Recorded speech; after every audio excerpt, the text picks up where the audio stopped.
I'm actually doing one of my favourite activities. As you know, I don't exercise, I just do activities. And this is one of them. It's actually walking the dog. It's spinning me around as she does. Actually walking the dog. There we go. I do this walk roughly about 2 to 3 times a day. And you'd be surprised how many calories this actually helps me burn. And now what I suggest you do is, if you're having difficulty walking, then just do a little bit more each day you walk, and before you know it, it all mounts up. Now my mother was quite elderly, and she had one of these little walkers to help her steady her legs.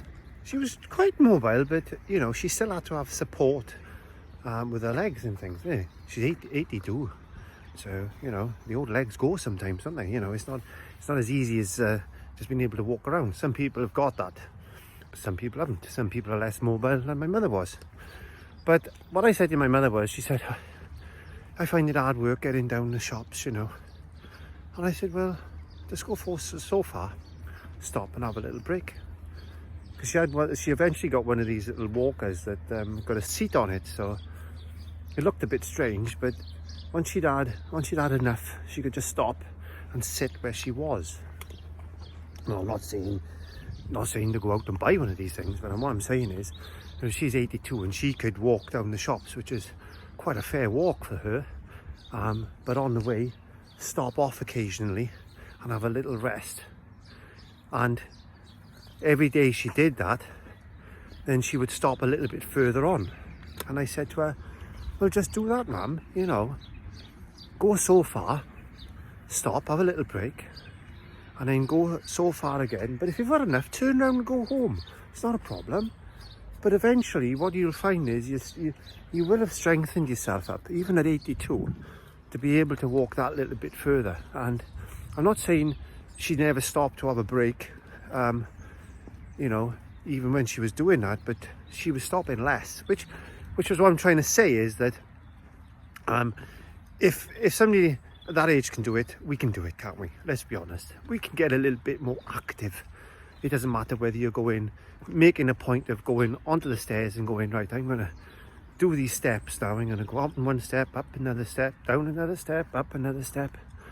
And I'm going to do that a couple of times a day, or even once a day to start off, and then build myself up.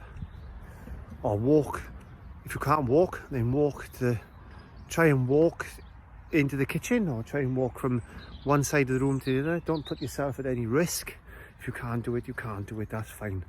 But I've got a video there. Even if you can't walk, you can maybe pick up a couple of tins of beans and something like that and become active that way. But the point I'm getting to is that I don't recommend anybody start jogging before they're fit enough to jog, and before they're fit enough and lost enough body fat, enough body weight. I don't say body weight, because weight is different to fat. The weight of fat is different to body weight itself, I think. So if you're carrying a bit of fat, you're going to be heavy.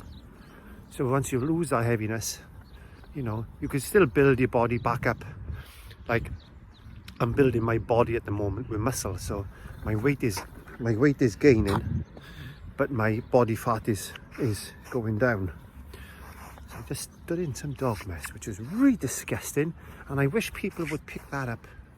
This day and age is unbelievable that people would let their dogs do that. There you go.